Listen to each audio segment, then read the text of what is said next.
was gonna All right, I all was gonna right. say you just stopped it. I had to get that. I stopped it and I started it. You know what? It makes for a Yeah, different flavor when you start it you're out right. here. It's just something different. How are you Exactly. doing, man? Oh, I am fabulous. I am doing super good. Awesome. Well, I remember you reaching out to me. I think it was on LinkedIn, David, Hmm. and your story sounds pretty amazing. And I think we got to jump right into it. You seem like you do a lot of different things. I like myself when I, in fitness, health, wellness, psychology. Where does this whole mixture of amazingness start for you? Ironically, it actually started with swimming. Okay. Interestingly enough, so basically, I was when I was a kid, I was a swimmer. I was a competitive swimmer because my parents had tried to put me in different sports, and they just wanted me to experience sport or some kind of extracurricular activity. So we tried everything, that was all the kids that were doing. So we did soccer, basketball. I think we tried baseball or t-ball as was because I was too young to do proper baseball. Basically every sport on the list, and I just hated them all, and I just was really struggling to even have fun. So in the end, at the time, my mom was doing aerobics classes, like classic, good old fashioned Yeah. aerobics, and go to the rec center. So she would actually take me with her to the rec center when she would do her classes. And while she was doing the class, I would go and swim at the pool for like an hour and a half or so. And then when it came to the point where my parents were like, okay, you got to choose something here because you've tried all these sports and you hate them all, and we don't know what you want. So I was like, well, I've been going swimming since I was 3. Maybe I should join the swim team. And it was great because it was not a team sport. It was, individual. So I don't have to worry about, other people and depending on them. And, if I got too annoyed with somebody, I just, put my head in the water and start swimming. And that actually was the trick. So I started swimming then. But when I was 14 years old, I quit swimming. And part of that was due to experiences of homophobic discrimination because Right. I came out when I was very young, but it was all like even before I came out, people like were kids can be very attentive about these kind of Yeah. things, and so they were making comments and like that, and just made it too much of a toxic atmosphere for me. So I quit swimming, and I went and joined the marching band for high school. But then around 20 years old, after I graduated high school, I just life was not good for me. I was in a low point mental health wise, physical health wise, everything was just not very good. I didn't have any friends. And I decided, I really want to go back to swimming. I really want to compete again and get back into competition. So I was looking around and I said, well, I want to join a swim team again, but I want to join an LGBT swim team where I can meet new friends and get involved in the community, things like that. And so I just Googled gay swim team in the state I was in, my hometown, Colorado, Denver, Colorado. So I just Googled it, found a gay swim team there, and next thing you know, I'm going to practice and starting. I'm getting involved with the team again, and I found myself, very motivated, very excited. I found a whole group of friends that just welcomed me in really quickly, and became part of the team very quick. And then they started introducing me to different competitions and swimming events, not just locally in Colorado, but across the country because there's a lot of LGBT swimming organizations and clubs all around the country, and now actually around the world that I learned. So they were attending these events, and that just had a major impression on me, up to the point where my first major swimming event was the 2010 Gay Games, which was held in Cologne, Germany. And the Gay Games is this large international multi-sport quadrennial event that takes place every 4 years. It's one of the largest in the world. And it's opening ceremonies, sports, cultural events, parties, the whole shebang. And that was such a profound experience for me in attending that, just to realize, oh, wow, I am part of something way bigger than myself. And I'm just, I can't believe I'm part of this community, and I can't believe I'm having this level of an experience, just 2 years after I started swimming again. So that had such a big impact for me that it ultimately put me down this road to all the stuff that I'm doing today in fitness, sports, psychology, science, everything. Because I, after having that experience, I thought, how am I going to help other people have this experience? This had such a positive impact on my life and literally affected the trajectory of my life. And I wanted other people to have that kind of experience. It was so life changing. It was so positive for me, and completely a completely different experience than I had just a few years prior when I was at a low point. So it was a really amazing thing, and that's ultimately what put me down this path. That's pretty powerful. I actually had no clue that there was a gay games. I had no clue about that. I mean, it seems like a very powerful, incredible event that goes on regularly. It is, and it's interesting. When we scheduled for this podcast, the most recent gay games was actually last week, and I'm actually Oh, wearing the T-shirt for it right now, which obviously podcast listeners cannot see, but yeah. I'm wearing the T-shirt. I attended it last week, and you know, and there's so much we could talk about on all fronts. But I will tell you that the gay games last week, which was a very different gay games for me, especially compared to my first one, but it has been the most transformative gay games of my life, and it was probably Whoa. one of the most powerful gay games to have taken place in the ones that I've been able to attend, because this was my fourth gay games, and it's a very powerful event, like you said. So what made it different from the first time to this time that was more powerful? So the first time I attended purely as an athlete, and I'd only gone back into the swimming community, the LGBT swimming community, especially for a couple of years. So I was we call it, I was a gay right? I was a little gay Oh, baby. okay. So just kind of finding away and not experienced at all, and just kind of learning everything. You're seeing everything for the first time, and it was like, ooh. And it was 13 years since then. So I said it was a quadrennial event. So the gay games was supposed to take place last year, but they had postponed it for the pandemic, Right. and so they finally were able to host it. But it's been 13 years since that first gay game, so obviously a lot has changed in my life. I went to grad school. I actually moved out of the USA. I live in Cologne, Germany now, where the original Right. one was hosted. And I did my master's degree. I'm doing the sports psychology stuff. And so when I went into this gay games, actually, I was planning on not going, and this was going to be the first gay games I was not going to attend. But I, a few years ago, got involved with this organization called the Pride Cheerleading Association. And what the Pride Cheerleading Association is, it's this organization of cheerleaders, adult cheerleaders who are LGBT inclusive, that utilize cheerleading as a platform to raise money for charity. And the funny thing about that is, I am not a cheerleader, and it's going to happen probably in the next decade or so. When I move back to the U.S., I will become a cheerleader, because if they have anything to say about it, it's going to happen. But I actually got involved with them from a sports psychology standpoint, and I'd already been connected with them from some of my other work with the Compete Sports Diversity, which is a magazine, an LGBT sports magazine that I work for, that I write for. But in this context, I got connected with them through sports psychology, because I just finished my master's degree in sports psychology, and fresh. It was right in the middle of the pandemic, so there was literally nothing going on, and it was really hard to do anything. So when I got involved with them, it was to say, hey, is there a way that maybe I can work with you and help me get some experience in sports psychology? Maybe utilize my amateur filmmaking hobby as well, because I had a fancy video camera. And they said, they invited me to this event that I was visiting the U.S. for, and I just happened to be attached to this event called the Sin City Classic. It's an annual LGBT multi-sport event that they Okay. participate in. And I was going to swim at this event, but the swimming got canceled. And so I was there, and I was saying, oh, I'm going to be in Las Vegas for this event, but I have nothing to do. And Right. so the Pride Cheerleading Association said, hey, come and hang out with us, right? And you can bring your camera, you can do anything, you can follow us around, film everything. And I did. So that's how I got involved. So when it came time for this gay games, long story short, when it came time for this gay games, they contacted me and said, hey, we are very excited for you to join us at gay games. And I said, I would love to, but I can't afford it, because I'm a starving PhD student, and as you know, we don't make a lot of money when you're Right. a graduate student. So they were like, well, you're coming with us anyway.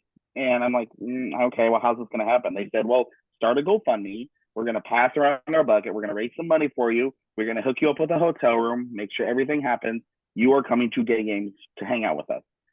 And it happened. It actually all came together like a month ago. And I made it. And when I was there, my original primary role was to be with them as a videographer, to do the same thing that I've been doing with them for a while now. But I also signed up for the swimming competition, because I figured, well, I'm there, let's do some swimming, maybe earn a Right. medal or two if I get lucky. And then also working with them on a sports psychology capacity, which in the past has been kind of low level priority, because these athletes are very good at what they do. Yeah.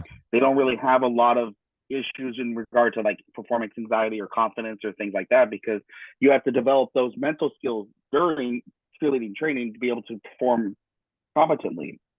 What happened was, and you were the first person on a public level that I'm actually able to talk about this story with, was so in the gay games, there's opening ceremonies, then the cheerleaders, they do a whole week long of events. So they get this cheer bus where they ride around on a bus and attend these different sports, and they do cheerleading routines, raise money for charity. And they also plan a cheerleading competition later on in the week. Well, during the opening ceremonies, we're doing their routine performance, and one of the athletes suffered an injury. And it was a very bad injury. It was one of those like once in a decade level bad injuries. And it was very scary what happened. I was there, I witnessed the whole thing.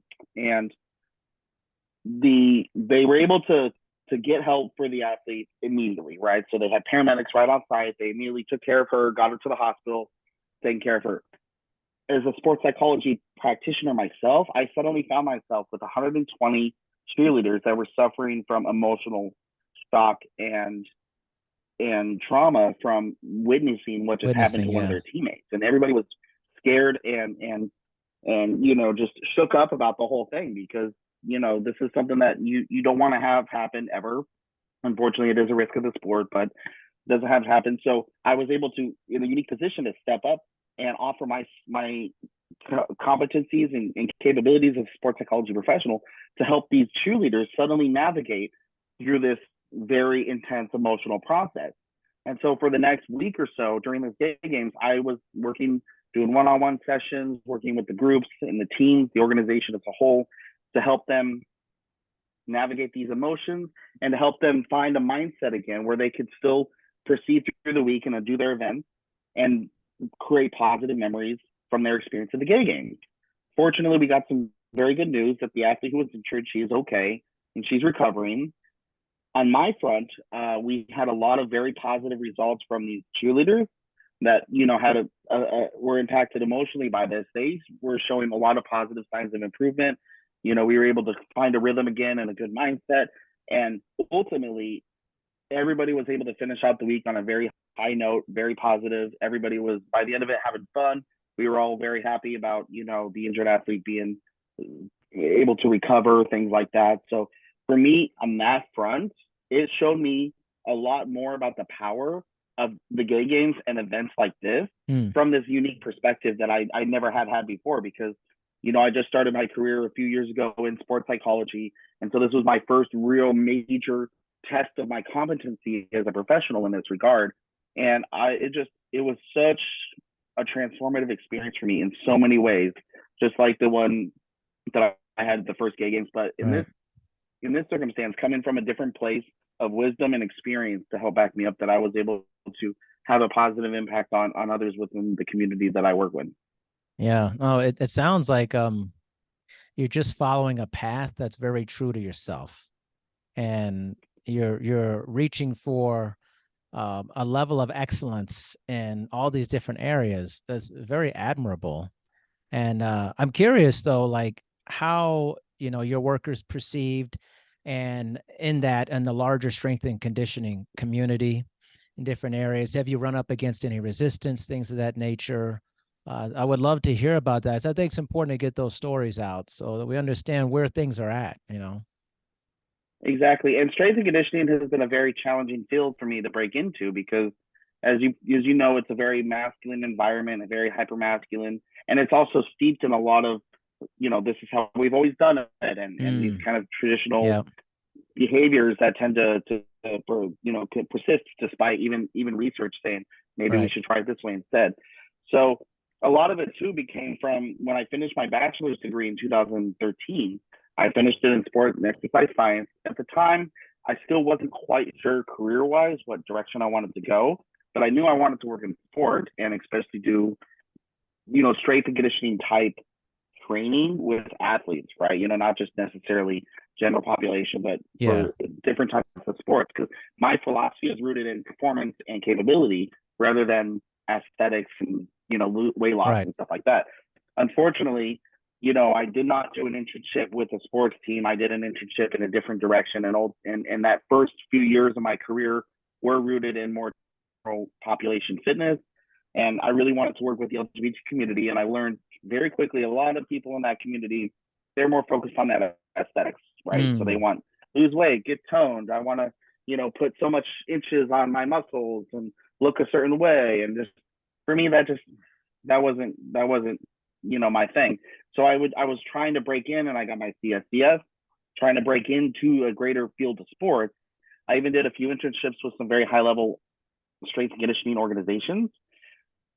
And then I found that toxic environment that sometimes pervades. And it's not the overtly, oh, we don't like the gays type thing. It was more subtle homophobic microaggressions and little things here and there that kind of you don't really pick up on unless you're the person that is affected by it. Right. And it's just those things that you start to notice people saying and people doing that ultimately start to create that environment where you realize I don't really feel welcome here, and this is not necessarily a place that I could be myself or be safe in this regard. So there was a few different internships in strength conditioning that I experienced with that, but also with a few different sports teams that I had gone on to coach.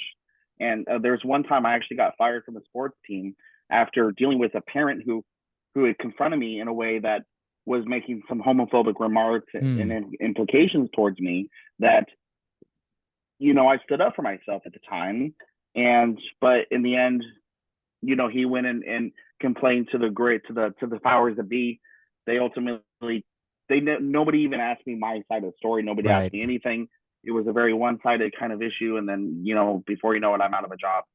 So, which was very frustrating. And that's ultimately what led me down this path of graduate school, because, it was very easy, and it's easy to kind of, especially in the US, you got these like fire at will laws and things like that, where they can just let you go, but they don't have to tell you why. So, and they don't tell you why if it's something that you can sue them for, like discrimination. Sure. Right. But they just tell you whatever, and then you're gone and you can't do anything about it. And so, at that point, I realized, okay, well, to be competitive in this market just in general, because I was applying for a lot of these jobs and I met the minimum qualifications, but, they have these preferred qualifications, like we want a master's degree, we want this, we want that, which I didn't meet. So, 1,000 applications going in, and of course I'm not going to stand out. So that made that a struggle. So that's when I decided, okay, I need to stand out. And I really need to push myself up higher to be able to challenge myself so I do stand out. And that's what put me down the road for grad school. Right. And, I looked at it and I said, okay, well, what kind of program do I want to do in grad school? I'm already pretty familiar with the basic, concepts of exercise science, sports science, kinesiology, things like that, which, will obviously improve more in that regard. But I was thinking about my actions as a coach. Yep. And I thought, one of the struggles that I had working with my my clients in personal training were, okay, I can help this athlete physically, but a lot of their issues that they faced were mental. So a lot of these mental barriers and things that I was just frankly not equipped to deal with. And that's why I went down the sports psychology route to say, okay, as a coach, I want to be able to coach my athletes on the physical conditioning, but also on the mental conditioning, so that, I know that physically they're capable of doing this, but if it's something like anxiety that's blocking them from doing it, I want to be able to help them out in that regard as well. And so, I applied for different programs around the world, because at the time I also really wanted to live abroad. I'd never lived abroad before, and thought this was a great opportunity to try and experience life in a new country. So I applied for all sorts of programs, and I got into my first choice, which was at the German Sports University here in Cologne, Germany. Got into the master's degree there. And I said, I always told myself and told others in my bachelor's who asked me if I was going to go to grad school, I said, if I'm going to go to grad school, I'm going to go all the way. So master's and PhD. And that was always my plan coming here from the beginning. And then when I came here, I started doing the master's program. And I came into the master program thinking, okay, my thesis is going to be about this, and I'm going to do this. And it was on LGBT discrimination and the psychological effects. But then as I pursued through the master's degree, I was like, oh, wow, this is a really cool topic. And that's a really cool topic. And this is new. And I've never done this before. So I started to let myself be open to more things, and ultimately ended up going a completely different direction in my research, for my master thesis, and then did the same thing again now for my PhD. So Yeah. people are like, well, wait a minute, your research is kind of all over the place. I'm like, that's kind of the point, because I know researchers that hyper specialize in some of these things. I don't. There's so much to learn that I wanna experience it all. And even during this process, even during grad school, I still experienced a lot of this discrimination. So even going, because this is the largest university dedicated to sports science in all of Europe, and it's still sports. It's still that same institution. Even Right. in one of the most progressive cities in Germany, you still have these same things that still persist. So I've dealt with some discrimination here at the university as well, and it's been a struggle to overcome a lot of this. One of the saving graces, like I said, that helped me to kind of find that platform and launch me now a little higher than where I had been before, were a lot of the LGBT sport organizations. So there's an LGBT sports club here in Cologne called SC Janus. Yeah. During the pandemic, I was very, again, kind of hit a low point during the pandemic, just like I think everybody did. Yeah. But I really needed some support and just something to do. So SC Janus said, hey, we know you got a coaching background, come coach some fitness classes for us, because they were doing this like virtual fitness thing, and they said, here, you can come and coach some fitness classes for us. I got involved with them. The Pride Cheerleading Association, they got involved, things like that. So that's where I started to finally start to get some of this more strength and conditioning level experience. Yeah. And then, it was a lot of this. It was still kind of a struggle, because if I put on my LinkedIn or on my CV, okay, where's your experience from? Okay, well, it's with this club. Okay, tell us about that club. And it's kind of hard to hide it, right? You can't just put on the CV, oh, it's just a random sports club, and there's no gays at all, Right. But I'm also the type where I'm not going to hide who I am. That's right. Because I've never succeeded in that regard. And why should I hide who I am? Because that's a crucial part to my coaching philosophy and just in general, my personality. Yeah. My identity. It's not my whole identity, but I can't exactly just, I can't, and B, I'm not going to try and shove it back in the closet. And so it was one of those things where now I was getting to a point in my career that I was able to kind of stand out a little more. And, in this industry, like most industries, it seems like it's about who you know, right? It's not what you know, it's who you know. And I call her my lesbian counterpart. So she's basically the lesbian version of myself, because we have the same career goals, roughly the same career trajectory. The difference being that she's actually German, so she's a little more well connected with the German community here. But she and I were really good friends, and she has been very important and crucial toward helping me get some of these new roles with some of these sports clubs. And some of the things that I've been doing is, okay, I get invited. Last year, I got invited to coach for my first ever professional level soccer club. And, soccer is, a big thing here in Germany. So just any level of professional is good. And it was recommended by my lesbian counterpart. And when I talked to the coach and talked about, okay, well, what are the job, just a basic kind of interview type thing, it was not a very well paying job. It was, in fact, laughably low. I mean, if I had put in the number of hours that he wanted me to put in versus the amount that they were paying me, it would have been under minimum wage. Yeah. So we had to have a little negotiation, because I was like, I don't want to reject this, because this is literally the first offer in this regard I've ever gotten. But you have to value yourself, right? So I sat back and I looked at it and said, okay, let's have a little chat. Okay, here's what I can commit to in terms of hours and time and what I can offer for the club. But I also looked at it as, what can I get out of this experience that's more than just money? Because I obviously wasn't going to be doing that for the money. It was a nice little help, but for sure, obviously, I wasn't going to be, paying my rent on that. But I thought, okay, this is an important job for me, because these are the kinds of things I need to have on my CV. Straight up, strength and conditioning coach for this club. This is exactly what it is. Sports psychology consultant for this club.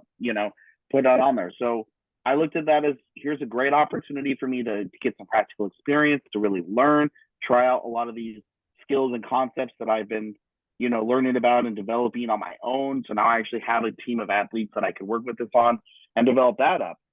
And I actually ended up having this conversation again with the with the coach of the soccer club because I said, well, is this going to be an issue that I'm openly gay? Yeah.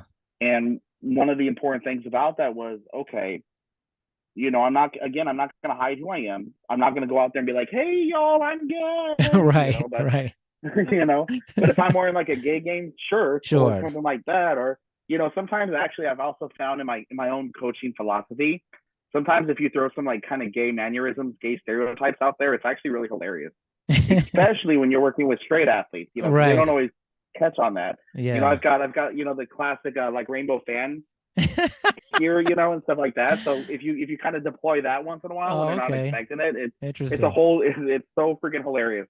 I feel like to I watch know that. your And I'm lesbian counterpart, by the way. I feel like I know who you this probably person do. is. Yeah, because You I know probably a do, strength and you know. conditioning coach from Germany who works heavily in that field, and she's been on my podcast. I don't want to say her name; she doesn't want that, but I feel like I know who this person is. Yeah, I would not be surprised if it was the same person.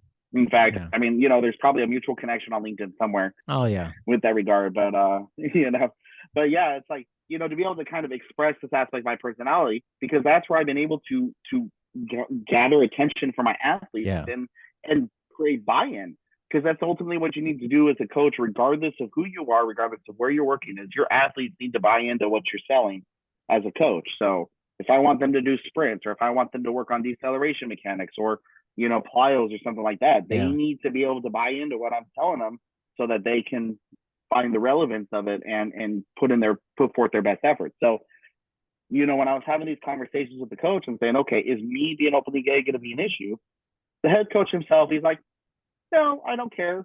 Yeah. I was like, okay, but there's like kind of a publicity thing where, parents might have an issue, because a lot of my experiences in discrimination have come from the parents.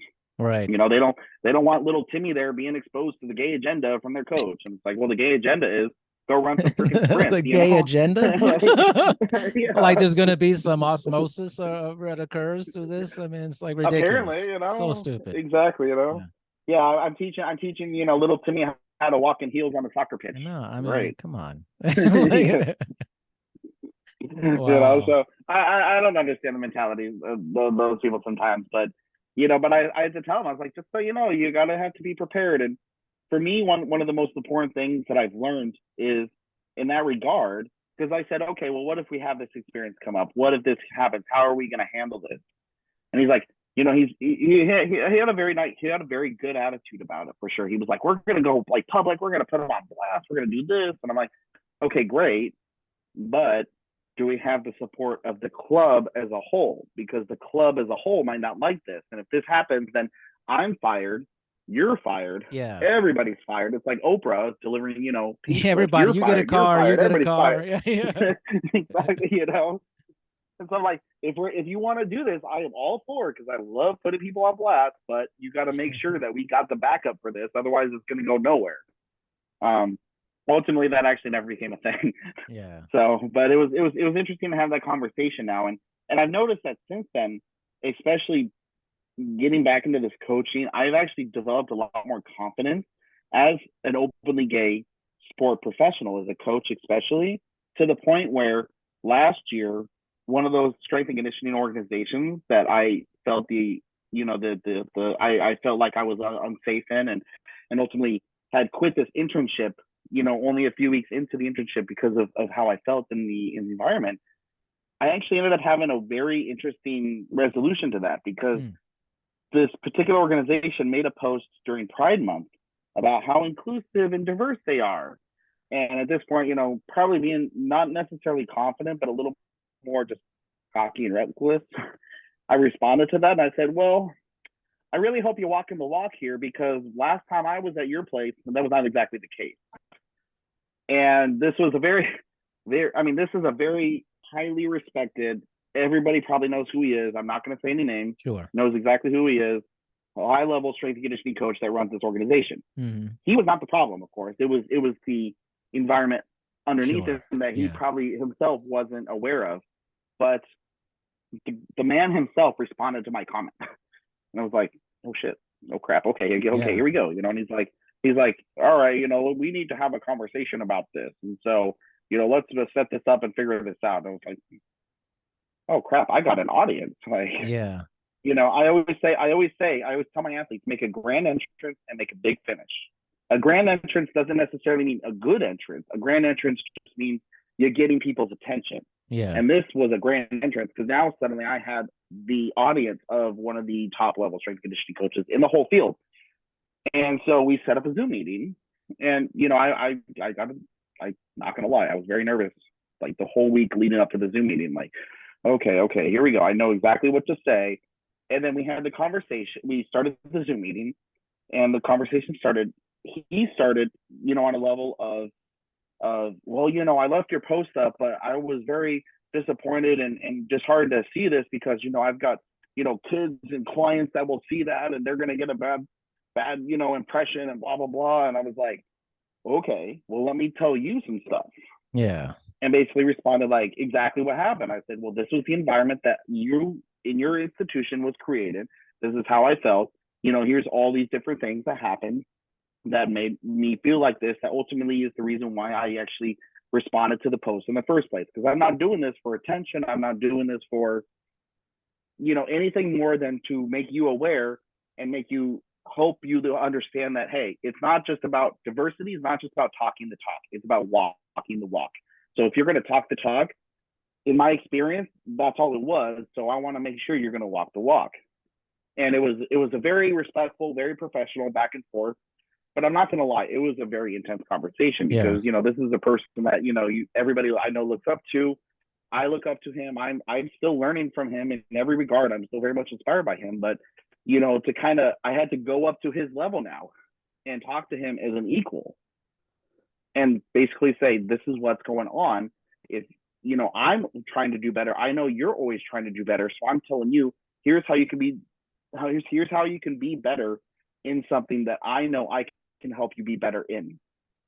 And he was very receptive and he was very open to the feedbacks and the comments that I made, to the point that he said, okay, I understand what you're saying and I'll figure it out and we'll, make some changes or whatever into his place. We ended the meeting on very friendly, professional, amicable, terms and everything like that. Not gonna lie, I closed the meeting. I was like, I texted my lesbian counterpart. I said, I need a cigarette. I need to sit down for a minute. I need a cigarette because that was intense. Yeah. But it was such a great experience just to be able to realize I have this confidence now and that I can have those kind of conversations and not be afraid to stand up for myself, which for the longest time was a major struggle for me, which is, unlike those previous experiences where maybe I would have left or quit or something like that. I'm saying I'm not going anywhere. Yeah. If anything, we're going to make this thing even gayer than ever. So, and that was a very good thing for me.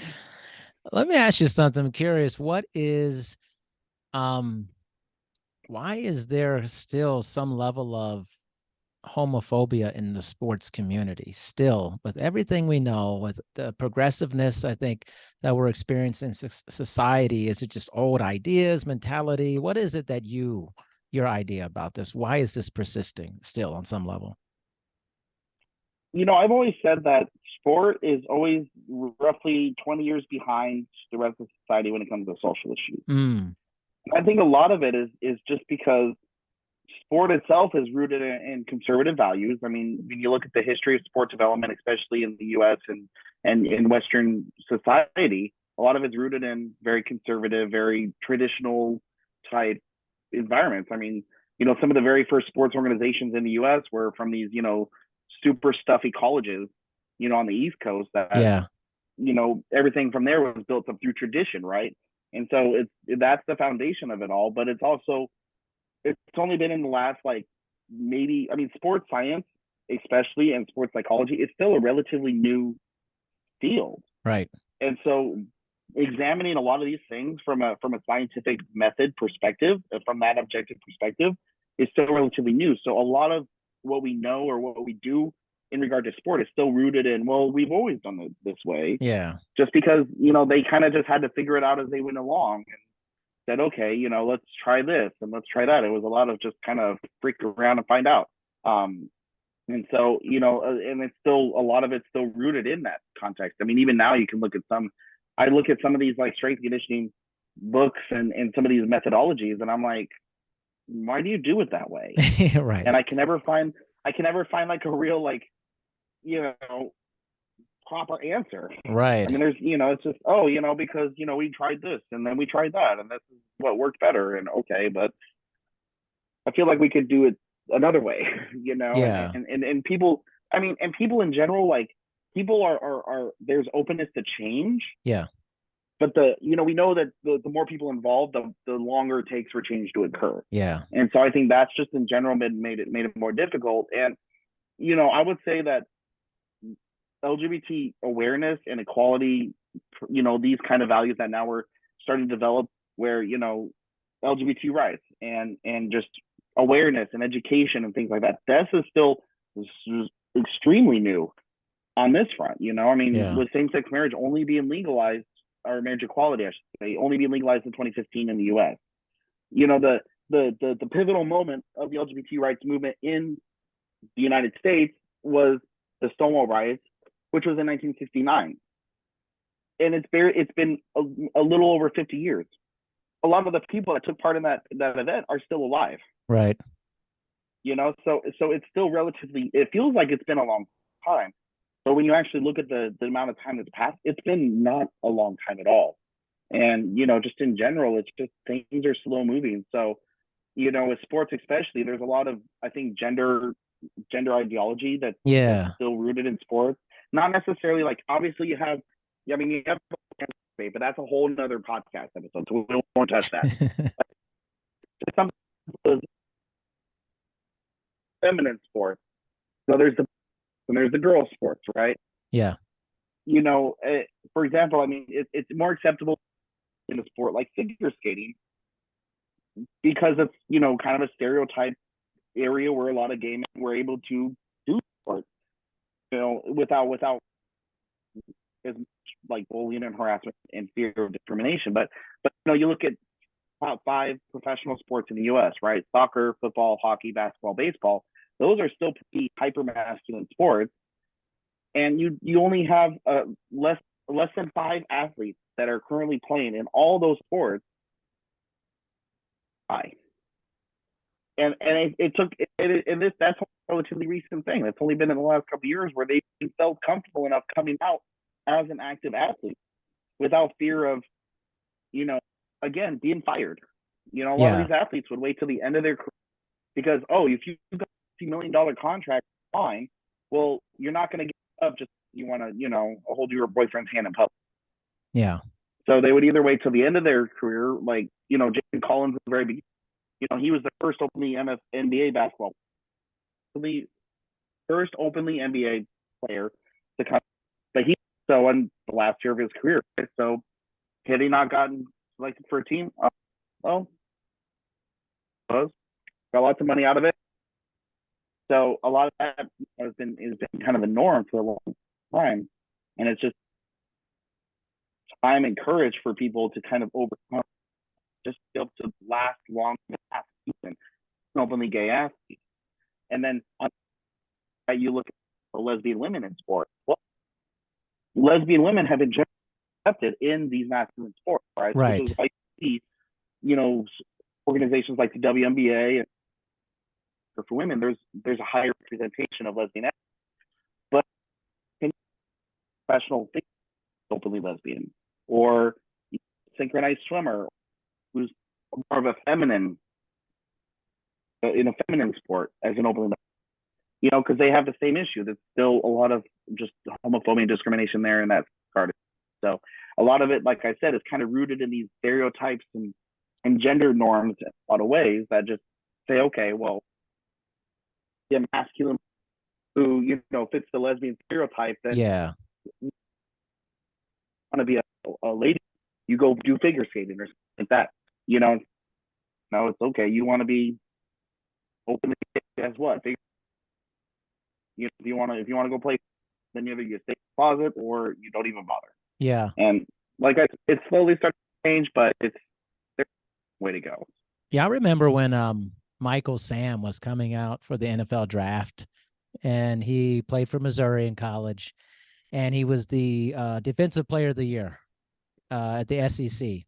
Great player. But he came out before the draft. I firmly believe he dropped in the draft completely, almost out of it because of that. And I was so disappointed in that because I said, what does this have to do with anything? I was like, can the dude perform or not? He's going to be good at this level or not. And then when you saw, I think Carl Nassib, I think he came out during his playing career. He's a young guy. And I thought that was a real moment because it signified like this is a step. And with anything, I think there's always a step and another step. And, you know, progress is not linear. It's very slow. And you're changing people's ideas of what has been socialized in their mind. I mean, it really is. Right. All these people, these parents, they've been socialized into this idea that little Timmy is going to go see David and something bad is going to happen because, oh, heaven forbid he's going to now become gay. It's just like, you know, they've been programmed into this mindset. And so breaking that programming is very difficult and it requires a lot of time and society turning over and changing, you know, and people getting older and younger people coming up. Like the current generation, Gen Z, they're not having it. They are not having it. They're like, oh, you will not be racist towards people. You will not discriminate. And I love that because I'm like, this is where we need to be. It's just that there's still a lot of people around who are boomers and older. I love you, but like, you got to turn this mentality around, man. This makes no sense. And you can't not draft a guy because he's gay or because she's a lesbian. Like, what does that have to do with anything? Like, Exactly. Can he still perform? Can he still do the job? Like that? And it took people like him just to have the courage. Yes.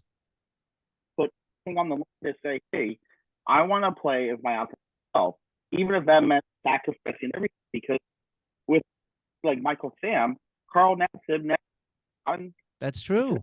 Step, and it's a step, but it's a step. To take that step first, that allowed somebody else to take the next step. And it's hard because it's like it's a positive thing, but it's also that person loses their career for the good of the greater movement.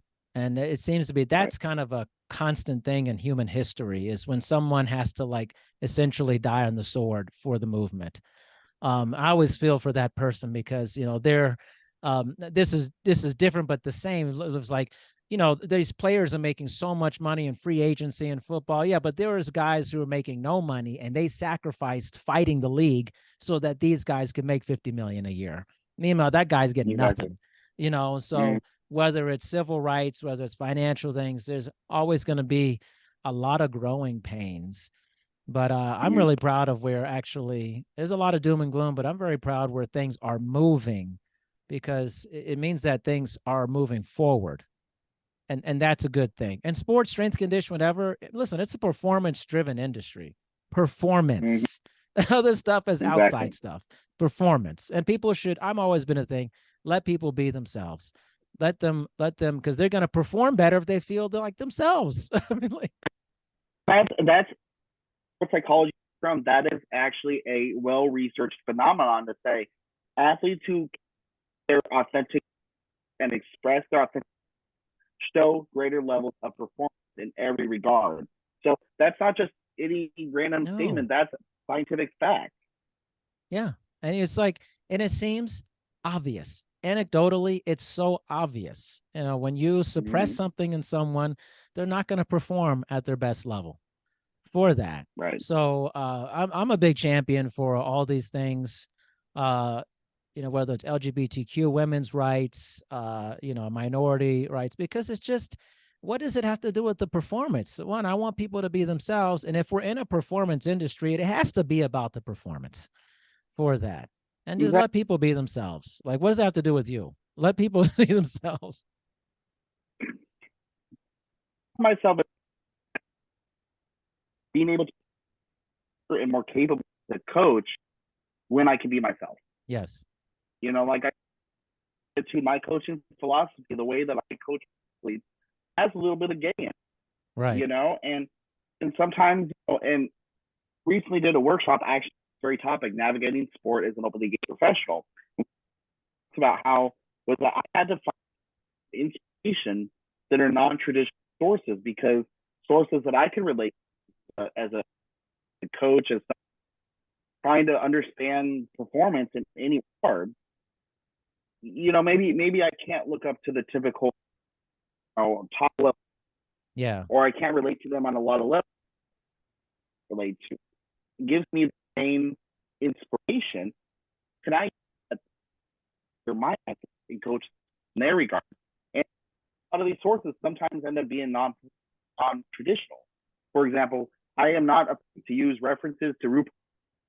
Oh yeah. To help my athletes understand like confidence, performance, athletic capability, being able to take strength and conditioning principles and apply to the actual practice that their sport is. Throw in a reference to a drag queen in there if I have to, because if that's what and helps them learn and understand it.